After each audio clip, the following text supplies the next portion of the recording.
Everyone, ಎಲ್ಲರೂ ಆರಾಮಾಗಿದ್ದೀರಾ ಅನ್ಕೋತಿದ್ದೀನಿ. Welcome back to my YouTube channel. ಇವತ್ತು ಈವ್ನಿಂಗಿಂದ ವ್ಲಾಗ್ನ ಸ್ಟಾರ್ಟ್ ಮಾಡ್ತಾ ಇದ್ದೀನಿ. ಇವಾಗ ಟೈಮ್ ಆಲ್ಮೋಸ್ಟ್ 4 ಆಗ್ತಾ ಬಂದಿದೆ.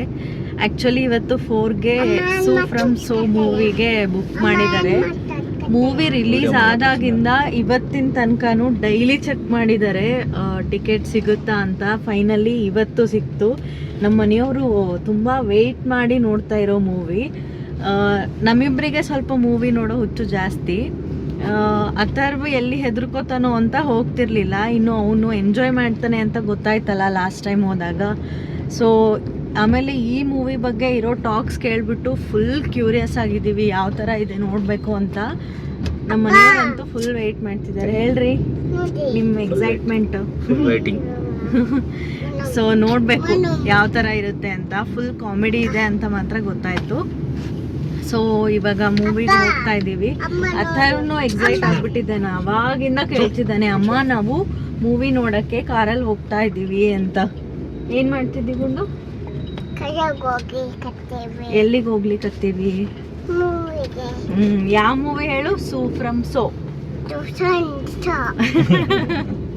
ಸೊ ಮತ್ತೆ ಥಿಯೇಟ್ರಿಗೆ ಹೋದ್ಮೇಲೆ ವ್ಲಾಗ್ನ ಕಂಟಿನ್ಯೂ ಕನ್ನಡ ಮಾಡ್ತೀನಿ. ಪಿಕ್ಚರ್ ನೋಡಿ, ಕನ್ನಡ ಪಿಕ್ಚರ್ ಬೆಳೆಸಿ, ಕನ್ನಡವನ್ನು ಬೆಳೆಸಿ. ನಂದು ಒಂದಿರ್ಲಿ ಅಂತ ಏನಾನು ಹೇಳ್ತಿರ್ತಾನೆ. ಎಲ್ಲಿ ಹೊಂಟೀವಿ? ಮೂವಿಗಾ? ಯಾವ ಮೂವಿಗೆ? ಸೂ ಫ್ರಮ್ ಸೋ. ಸೂ ಫ್ರಮ್ ಸೋ. ಅಷ್ಟು ಹೇಳಿಸ್ರಿ. ಸೂ ಫ್ರಮ್ ಸೋ ಹೇಳು. ಥೂಸನ್ ಸೋ ಅಲ್ಲ. ತವನ ದೊಡ್ಡ ತವನ.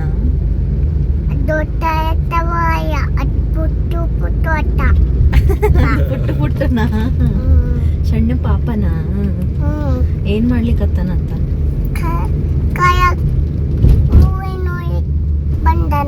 ಕಾರಾಗ ಮೂವಿ ನೋಡ್ಲಿಕ್ಕೆ ಬಂದನ. ಕಾರಾಗ ಯಾಕೆ ಬಂದಿ? ಗಾಡಿ ಮೇಲೆ ಯಾಕೆ ಬಂದಿಲ್ಲ? ಗಾಡಿ ಮೇಲೆ ಯಾಕೆ ಬಂದಿಲ್ಲ? ಅಪ್ಪನ ಗಾಡಿ ಎಲ್ಲಿ? ಎಲ್ಲದ? ಯಾರು ಬರ್ತಿದಾರ ಅಪ್ಪನ ಗಾಡಿ ಮೇಲೆ? ಯಾರು ಬರ್ತಿದಾರ? ಮಧು ಮಾಮ, ದೀಪು ಮಾಮ. ದೀಪು ಮಾಮ.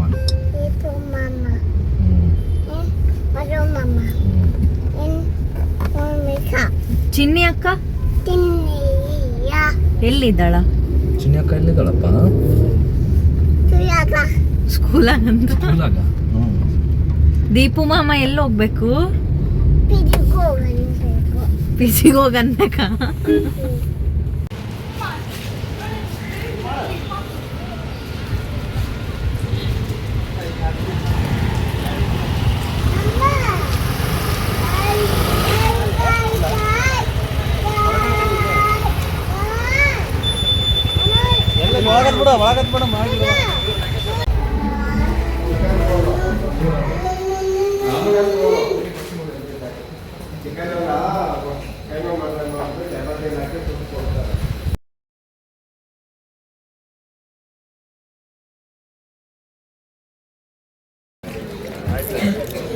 ನಂಗೆ ಒಂದನ್ನು ತಿನ್ನಿಸ್ದೆ ಆ ಥರ. ಅಷ್ಟು ಚಿಪ್ಸ್ ಕೊಟ್ಟೆ ನಾನು ಕೊಟ್ಟಿದ್ದು ನಿಮ್ಮಪ್ಪ ತಿನ್ನಿಸ್ದೆ.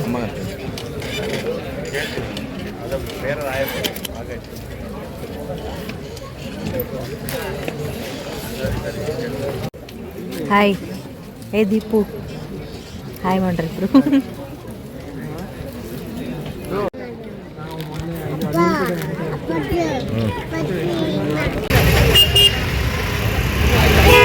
ನಾನು ಮೂವಿ ಕ್ಲಿಪ್ಸ್ನೆಲ್ಲ ಏನು ಆ್ಯಡ್ ಮಾಡೋಕ್ಕೆ ಹೋಗಿಲ್ಲ. ಯಾಕೆ ಅಂದರೆ every scene worth watching from theatre. ತುಂಬ ಚೆನ್ನಾಗಿದೆ ಮೂವಿ, ಅದಕ್ಕೆ ಯಾವ ಕ್ಲಿಪ್ಸ್ನೂ ಆ್ಯಡ್ ಮಾಡಲಿಲ್ಲ. ಇನ್ನು ಹೊರಗೆ ಬಂದಾಗ ರಶ್ ನೋಡಿ ಯಾವ ಥರ ಇದೆ, ಈ ಮೂವಿಗೆ ಕ್ರೇಜ್ ಯಾವ ಥರ ಇದೆ ಗೊತ್ತಾಗುತ್ತೆ ನಿಮಗೆ. ಇನ್ನು ಅಲ್ಲಿಂದ ನಾವು ಆಟೋ ಬುಕ್ ಮಾಡಿಕೊಂಡು ಮನೆಗೆ ಹೊರಟ್ಬಿಟ್ವಿ. ಆಟೋದಲ್ಲಿ ಹೊರಟ ಮೇಲೂ ಅಷ್ಟೇ ತುಂಬ ಟ್ರಾಫಿಕ್ ಇತ್ತು. ಮೋಸ್ಟ್ಲಿ ಆ ರೂಟಲ್ಲಿ ಆಂಬುಲೆನ್ಸ್ ಪಾಸ್ ಆಗ್ತಿತ್ತು ಅನಿಸುತ್ತೆ. ಸೊ ಅದಕ್ಕೆ ಅಂತ ಎಲ್ಲ ವೆಹಿಕಲ್ಸ್ನೂ ಸ್ಟಾಪ್ ಮಾಡಿಬಿಟ್ಟಿದ್ರು. ಇನ್ನು ಆ ಟ್ರಾಫಿಕ್ನ ದಾಟ್ಕೊಂಡು ಮನೆ ರೀಚ್ ಆಗೋಷ್ಟರಲ್ಲೇ 1.5 hour ಆಯಿತು.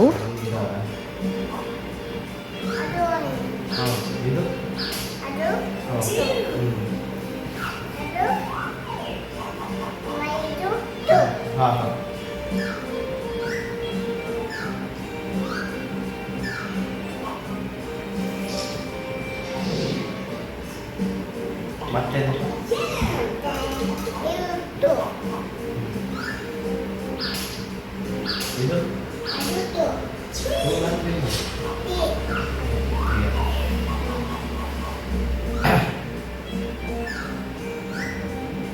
ಮೂವಿ ಹೆಂಗಿತ್ತು ಅಥರ್ವ? ಸೂಪರ್ ಐತೆ. ಇಲ್ಲಿ ನೋಡಿ ಹೇಳು. ಅಲ್ಲಿ ನೋಡಿ ಸೂಪರ್.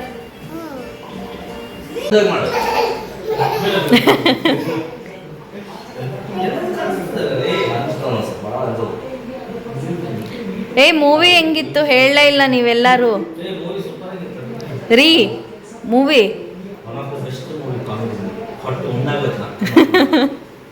ಇವರು ಮೂವಿ ಮುಗಿಸ್ಕೊಂಡು ರಿಟರ್ನ್ ಆಟೋದಾಗ ಬರ್ಬೇಕಾದ್ರೂ ಆ ಸೀನ್ಸ್ನ ನೆನ್ಸ್ಕೊಂಡು ಸುಮ್ಮನೆ ನಗ್ತಿದಾರ.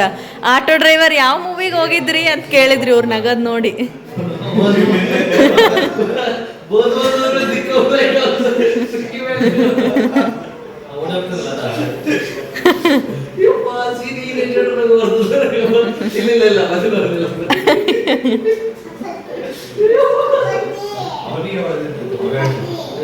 ಸೊ ಮೂವಿ ನೋಡಿಬಿಟ್ಟು ಮನೆಗೆ ಬಂದು ಒಂದು ಸ್ವಲ್ಪ ಹೊತ್ತಾಯಿತು. ನನಗೆ ಮನೆಗೆ ಬಂದಮೇಲೆ ಬ್ಲಾಗ್ ಕಂಟಿನ್ಯೂ ಮಾಡೋಕ್ಕಾಗಲಿಲ್ಲ, ತುಂಬ ಕೆಲಸ ಇತ್ತು. ಒಂದಷ್ಟು ಪಾತ್ರೆ ಬಟ್ಟೆ ಎಲ್ಲ ಒಣಗಾಕೋದಿತ್ತು. ಸೊ ಎಲ್ಲ ಕೆಲಸನೂ ಮುಗಿಸ್ಕೊಂಡು ನೈಟ್ ಡಿನ್ನರ್ ರೆಡಿ ಮಾಡಿಬಿಟ್ಟು ಇವಾಗ ಮೂವಿ ಬಗ್ಗೆ ಮಾತಾಡೋಣ ಅಂತ ವ್ಲಾಗ್ನ ಕಂಟಿನ್ಯೂ ಮಾಡ್ತಾಯಿದ್ದೀನಿ. ಸೊ ಮೂವಿ ಸಖತ್ತಾಗಂದರೆ ಸಖತ್ತಾಗಿದೆ. ಎಷ್ಟು ಬಿಡದೆ ನಕ್ಕಿದ್ದೀವಿ ಅಂದರೆ ಹೊಟ್ಟೆ ಹುಣ್ಣಾಗಬೇಕು ಅಷ್ಟು ನಕ್ಕಿದ್ದೀವಿ. ತುಂಬ ಚೆನ್ನಾಗಿದೆ ಮೂವಿ. ರಾಜ್ಬಿ ಶೆಟ್ಟಿ ಮೂವಿ ಅಂದರೆ ಎಲ್ರಿಗೂ ಐಡಿಯಾ ಇರುತ್ತೆ ಎಷ್ಟು ಕಾಮಿಡಿ ಇರ್ಬೋದು ಅಂತ. ಈ ಮೂವಿ ಮಾತ್ರ ತುಂಬ ಚೆನ್ನಾಗಿದೆ. ಹೇಳಬೇಕಂದ್ರೆ ಪ್ರತಿಯೊಬ್ಬರು ಥಿಯೇಟ್ರಿಗೆ ಹೋಗೇ ನೋಡಿ. ಆ ಎಂಜಾಯ್ಮೆಂಟೇ ಬೇರೆ. ಆ ಬಿಗ್ ಸ್ಕ್ರೀನಲ್ಲಿ ಅಷ್ಟು ಒಳ್ಳೆ ಕಾಮಿಡಿ ಸೀನ್ಸ್ ನೋಡೋದಕ್ಕೆ ತುಂಬ ಚೆನ್ನಾಗಿರುತ್ತೆ. ಹೇಳಿದ್ನಲ್ಲ. ಆಮೇಲೆ ನಾವು ಇವತ್ತು ಹೋಗಿರೋ ಥಿಯೇಟ್ರಲ್ಲಿ ಒಂದು ಸೀಟೂ ಎಂಟಿ ಇಲ್ಲ, ಫುಲ್ ಹೌಸ್ ಫುಲ್ ಆಗಿಬಿಟ್ಟಿದೆ ಥಿಯೇಟ್ರಲ್ಲಿ. ಹೇಳಿದ್ನಲ್ಲ, ಮೂವಿ ರಿಲೀಸ್ ಆದಾಗಿಂದ ಟ್ರೈ ಮಾಡ್ತಿದ್ದಾರೆ ಇವರು ಟಿಕೆಟ್ ಸಿಗುತ್ತಾ ಅಂತ. ಇವತ್ತು ಫೈನಲಿ ಸಿಕ್ತು. ಸೊ ಒಂದು ಒಳ್ಳೆ ಮೂವಿ ನೋಡಿ ಬಂದ್ವಿ ಅಂತೂ ಥಿಯೇಟ್ರಿಗೆ ಹೋಗ್ಬಿಟ್ಟು. ಡೆಫಿನೆಟ್ಲಿ ಥಿಯೇಟ್ರಿಗೆ ಹೋಗಿ ನೋಡಿ. ನಾನು ನಮ್ಮ ಮನೆಯವರು ಮಾತಾಡ್ಕೊತಾ ಇದ್ವಿ ಇನ್ನೊಂದು ಸಲ ಮತ್ತೆ ಥಿಯೇಟ್ರಿಗೆ ಹೋಗೇ ನೋಡಬೇಕು ಈ ಮೂವಿ, ಅಷ್ಟು ಚೆನ್ನಾಗಿದೆ ಅಂತ. ನಿಜವಾಗ್ಲೂ ತುಂಬ ಅಂದರೆ ತುಂಬ ಚೆನ್ನಾಗಿದೆ. ಒಳ್ಳೆ ಕಾಮಿಡಿ ಎಂಟರ್ಟೈನ್ಮೆಂಟ್ ಮೂವಿ ಅಷ್ಟೇ. ಇನ್ನು ಎಲ್ರಿಗೂ ತುಂಬ ಇಷ್ಟ ಆಯಿತು. ಬಟ್ ಏನಂದರೆ ಅಥರ್ವ ಈ ಸಲ ಜಾಸ್ತಿ ಎಂಜಾಯ್ ಮಾಡಲಿಲ್ಲ. ಲಾಸ್ಟ್ ಟೈಮು ಇಂಟರ್ವೆಲ್ಗಿಂತ ಮುಂಚೆ ಇರೋ ಪಾರ್ಟ್ನಾದರೂ ನೋಡಿದ್ದ. ಈ ಸಲ ಅವನು ಹೋದ ತಕ್ಷಣವೇ ಏನೋ ನಮಗೆ ಕಿರಿಕಿರಿ ಕೊಡೋದಕ್ಕೆ ಸ್ಟಾರ್ಟ್ ಮಾಡಿಬಿಟ್ಟ. ಏನಕ್ಕೆ ಅಂತ ಗೊತ್ತಿಲ್ಲ. ಬಟ್ ಹೋಗಬೇಕಾದ್ರೆ ಸಿನಿಮಾ ಮೂವಿ ಅಂತೆಲ್ಲ ಎಕ್ಸೈಟ್ ಆಗಿದ್ದ. ಬಟ್ ಅಲ್ಲಿ ಅವನಿಗೆ ಟೈಮ್ ಪಾಸ್ ಆಗಲಿಲ್ಲ ಅನಿಸುತ್ತೆ. ಅವ್ರ ಅಪ್ಪನ ಫುಲ್ ಗೋಳಾಡಿಸ್ಕೊಂಡಿದ್ದಾನೆ. ಅದು ಒಂದು ರೀಸನ್ ಇವ್ರು ಇನ್ನೊಂದು ಸಲ ಥಿಯೇಟ್ರಿಗೆ ಹೋಗಿ ನೋಡಬೇಕು ಅಂತ. ಪೂರ್ತಿಯಾಗಿ ಇನ್ವಾಲ್ವ್ ಆಗಿ ನೋಡೋಕ್ಕಾಗಲಿಲ್ಲ ನನಗೆ, ಆ ಥರ ಡಿಸ್ಟರ್ಬ್ ಮಾಡ್ದ ಅಂತ ಹೇಳ್ತಿದ್ರು. ಸೊ ಇನ್ನೊಂದು ಸಲ ಅವ್ರು ಥಿಯೇಟ್ರಿಗೆ ಹೋಗಿ ನೋಡ್ತಾರೆ, ಪಕ್ಕ ಬಿಡೋದಿಲ್ಲ. So that's about the movie.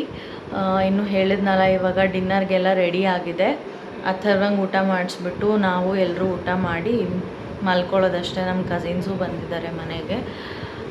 So ಅಷ್ಟೇ. ವ್ಲಾಗ್ನ ಇಲ್ಲಿಗೆ ಎಂಡ್ ಮಾಡ್ತೀನಿ. ಹೋಪ್ ಈ ವ್ಲಾಗ್ ನಿಮಗೆಲ್ಲ ತುಂಬ ಇಷ್ಟ ಆಗಿದೆ ಅಂದ್ಕೋತೀನಿ. ಇನ್ನೂ ಯಾರೆಲ್ಲ ನನ್ನ ಚಾನಲ್ನ ಸಬ್ಸ್ಕ್ರೈಬ್ ಮಾಡ್ಕೊಳ್ದೆ ಈ ವಿಡಿಯೋ ನೋಡ್ತಿದ್ದೀರಾ, ಪ್ಲೀಸ್ ಸಬ್ಸ್ಕ್ರೈಬ್ ಮಾಡಿಕೊಂಡು ನೋಡಿ. ಆ್ಯಂಡ್ ಬೆಲ್ ಐಕಾನ್ನ ಪ್ರೆಸ್ ಮಾಡೋದು ಮರಿಬೇಡಿ. ನನ್ನ ಅಪ್ಕಮಿಂಗ್ ಅಪ್ಲೋಡ್ಸ್ ನೋಟಿಫಿಕೇಷನ್ ನಿಮಗೆ ಫಸ್ಟ್ ಬರುತ್ತೆ. ಆ್ಯಂಡ್ ನಾನು ರೀಸೆಂಟಾಗಿ ಒಂದು ಚಾಲೆಂಜ್ನ ಸ್ಟಾರ್ಟ್ ಮಾಡಿದ್ದೀನಿ. ಅದ್ರ ಬಗ್ಗೆ ವ್ಲಾಗಲ್ಲಿ ಮಾತಾಡೋದೇ ಮರ್ತುಬಿಟ್ಟೆ. 30 ಡೇಸ್ ಬ್ರೇಕ್ಫಾಸ್ಟ್ ಚಾಲೆಂಜ್ ಅಂತ. ಹೋಪ್ ಈ ಚಾಲೆಂಜ್ ಎಲ್ರಿಗೂ ಹೆಲ್ಪ್ಫುಲ್ ಆಗುತ್ತೆ. ಡೈಲಿ ಡಿಫ್ರೆಂಟ್ ಬ್ರೇಕ್ಫಾಸ್ಟ್ ರೆಸಿಪೀಸ್ನ ಮಾಡ್ತಿರ್ಬೇಕಾದ್ರೆ ಒಂದು ಐಡಿಯಾ ಇರುತ್ತೆ.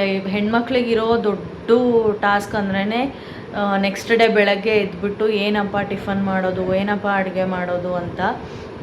ಸೊ ನೀವು ನನ್ನ ಚಾನಲ್ನ ಸಬ್ಸ್ಕ್ರೈಬ್ ಮಾಡಿಕೊಂಡ್ರೆ ನಿಮಗೆ ಡೈಲಿ ಡಿಫ್ರೆಂಟ್ ಆಗಿರೋ ಟಿಫನ್ನ ರೆಸಿಪೀಸ್ ಸಿಗುತ್ತೆ. ನಿಮ್ಮ ರೆಸಿಪಿ ಸಿಗುತ್ತೆ ನಿಮ್ಮ ಯೂಟ್ಯೂಬ್ ಚಾನಲ್ಲು. ಫಸ್ಟ್ ಟೈಮ್ ಒಂದು ಒಳ್ಳೆ ಮೂವಿ ನೋಡಿದ್ವಿ, ಇವತ್ತು ಬುಕ್ಕಿಂಗ್ ಸಿಕ್ತು, ಒಂದು ವಾರದಿಂದ ನೋಡಿದ್ರೆ ಬಾ ಸಾಕಿಟ್ಟು ನೋಡಿದ್ರಾ, ಫುಲ್ ಅನ್ರೆಸ್ಪೆಕ್ಟ್, ಒಂಚೂರು ರೆಸ್ಪೆಕ್ಟ್ ಇಲ್ಲ ನಮಗೆ. ರೆಸ್ಪೆಕ್ಟಾ? ಸಿಂಧುಜಾ ಮೇಡಮ್ ಅವರು ಒಂದು ಸ್ವಲ್ಪ ಚಾ ಮಾಡ್ತೀರಾ? ಚಾಕಿಟ್ಟು ಬಂದೀನಿ. ನನ್ನ ಕಸಿನ್ಸ್ ಜೋಡಿಯಾಗಿ ಶಾಪಿಂಗ್ ಹೋಗ್ಬಿಟ್ಟು ಈಗ ಬಂದರು. ಸೊ ಅವರಿಗೆ ಸೊ ಅಷ್ಟೇ, ಅವರು ಟೀಗೆ ವೆಯ್ಟ್ ಮಾಡ್ತಿದ್ದಾರೆ. ಇರಿ, ಟೀ ಮಾಡ್ತಾ ಹಂಗೆ ಕಂಟಿನ್ಯೂ ಮಾಡ್ತೀನಿ ಬ್ಲಾಗ್ನ. ಸೊ ಏನು ಬ್ರೇಕ್ಫಾಸ್ಟ್ ಚಾಲೆಂಜ್ ಬಗ್ಗೆ ಮಾತಾಡ್ತಿದ್ದೆ. ಎಲ್ರಿಗೂ ಖಂಡಿತ ಈ ಶಾರ್ಟ್ಸ್ ಯೂಸ್ಫುಲ್ ಆಗುತ್ತೆ ಅಂತ ಅಂದ್ಕೊಂಡಿದ್ದೀನಿ. 1 ಮಿನಿಟಲ್ಲಿ ನೀವು ರೆಸಿಪೀಸ್ನ ಕಲ್ತ್ಕೋಬೋದು ಆ್ಯಂಡ್ ಡೈಲಿ ಡಿಫ್ರೆಂಟ್ ಬ್ರೇಕ್ಫಾಸ್ಟ್ನು ಮಾಡ್ಬೋದು. ಆ್ಯಂಡ್ ಕೆಲವರು ನನಗೆ ಪರ್ಸ್ನಲ್ ಆಗಿ, ಅಂದರೆ ನನ್ನ ಫ್ರೆಂಡ್ಶಿಪ್ ಸರ್ಕಲಲ್ಲಿ ನನ್ನ ಫ್ಯಾಮಿಲೀಸ್ ಎಲ್ಲರೂ ರೆಸಿಪಿ ಕಳಿಸು ಅಂತೆಲ್ಲ ಮೆಸೇಜ್ ಮಾಡ್ತಿದ್ರು. ಐ ಥಾಟ್ ಆ ವಿಡಿಯೋ ನೋಡಿಬಿಟ್ಟೆ ಎಲ್ರಿಗೂ ರೆಸಿಪಿ ಈಸಿಯಾಗಿ ಅರ್ಥ ಆಗುತ್ತೆ ಅಂತ ಅಂದ್ಕೊಂಡಿದ್ದೆ. ಇನ್ ಕೇಸ್ ಯಾರಿಗಾದರೂ ಅರ್ಥ ಆಗಿಲ್ಲ ಅಂದರೆ ಡಿಸ್ಕ್ರಿಪ್ಷನಲ್ಲಿ ನಾನು ಡೀಟೇಲ್ಡಾಗಿ ರೆಸಿಪಿನ ಆ್ಯಡ್ ಮಾಡಿದ್ದೀನಿ. So you can check there, ಅಲ್ಲಿ ನೋಡಿಬಿಟ್ಟು ನೀವು ಟ್ರೈ ಮಾಡ್ಬೋದು. ಸೊ ಅಷ್ಟೇ. ಈ ಚಾಲೆಂಜ್ ಬಗ್ಗೆ ನಿಮ್ಗೆ ಏನು ಅನ್ನಿಸ್ತು ಅಂತ ಕಮೆಂಟ್ಸಲ್ಲಿ ತಿಳಿಸಿ. ಒಂದಷ್ಟು ಜನ ನನಗೆ ಪರ್ಸ್ನಲ್ಲಾಗಿ ಮೆಸೇಜ್ ಮಾಡ್ತಿದ್ದಾರೆ ಆ್ಯಂಡ್ ನಮ್ಮ ಅಕ್ಕ ಮಾತ್ರ ಕಮೆಂಟ್ ಮಾಡ್ತಿದ್ದಾಳೆ. ಸೊ ಅಷ್ಟೇ. ನಿಮ್ಗೇನು ಅನಿಸುತ್ತೆ ಅಂತ ತಿಳ್ಕೊಳ್ಳೋದಕ್ಕೆ ಯಾವಾಗಲೂ ನಾನು ಕ್ಯೂರಿಯಸ್ ಇರ್ತೀನಿ. ಸೊ ಕಮೆಂಟ್ ಸೆಕ್ಷನಲ್ಲಿ ನಿಮ್ಗೇನು ಅನಿಸುತ್ತೆ ಅಂತ ನನಗೆ ತಿಳಿಸಿದ್ರೆ ನನ್ನ ನೆಕ್ಸ್ಟ್ ವೀಡಿಯೋಸ್ಗೆ ನಾನೇನು ಚೇಂಜ್ ಮಾಡ್ಕೋಬೇಕು, ಏನು ಹಾಕಬೇಕು ಅಂತ ಗೊತ್ತಾಗುತ್ತೆ. ಸೊ ಅಷ್ಟೇ. ಇವಾಗ ಅವರು ಟೀ ಕುಡಿದು ಒಂದು ಸ್ವಲ್ಪ ಹೊತ್ತು ಎಲ್ಲರೂ ಮಾತಾಡ್ತಾ ಕೂಡ್ತೀವಿ. ಲಾಂಗ್ ಡೇ ಆದಮೇಲೆ ಸಿಕ್ಕಿದ್ದೀವಿ. ಮತ್ತು ನಾವು ವಿಜಕ್ಕನ್ನ ತುಂಬ ಮಿಸ್ ಮಾಡ್ಕೋತಿದ್ದೀವಿ ಬ್ಯಾಂಗ್ಳೂರಲ್ಲಿ. ಅವರಿದ್ದಾಗ 15 ಡೇಸ್ ಒನ್ಸ್ ಆದ್ರೂ ಫುಲ್ ಕಸಿನ್ಸ್ ಎಲ್ಲ ಒಟ್ಟಿಗೆ ಮಸ್ತಿ ಮಜಾ ಎಲ್ಲ ಮಾಡ್ತಿದ್ವಿ. ಅವರು ಮತ್ತೆ ಹೈದ್ರಾಬಾದಿಗೆ ಶಿಫ್ಟ್ ಆದಮೇಲೆ ತುಂಬ ಮಿಸ್ ಮಾಡ್ಕೋತಿದ್ವಿ ಅವ್ರನ್ನ. ಮತ್ತೆ ಇವತ್ತೇ ನಮ್ಮ ಕಸಿನ್ಸ್ ಮನೆಗೆ ಬಂದಿರೋದು. ಸೊ ಮೂವಿಗೆ ಹೋಗ್ಬಿಟ್ಟು ಬಂದ್ವಿ. ನೈಟ್ ಆರಾಮಾಗಿ ಒಂದು ಸ್ವಲ್ಪ ಹೊತ್ತು ಹರಟೆ ಹೊಡೆದು ಡಿನ್ನರ್ ಮುಗಿಸಿ ಮಲಗ್ತೀವಿ. ಸೊ ಈ ಬ್ಲಾಗ್ ನಿಮಗೆ ಇಷ್ಟ ಆಗಿದ್ದರೆ ಲೈಕ್ ಮಾಡಿ. ಈ ಬ್ಲಾಗ್ನ ಇಲ್ಲಿಗೆ ಎಂಡ್ ಮಾಡ್ತೀನಿ. ಮತ್ತೆ ನೆಕ್ಸ್ಟ್ ಬ್ಲಾಗಲ್ಲಿ ಸಿಗೋಣ. ಟೇಕ್ ಕೇರ್, ಬಾಯ್ ಬಾಯ್.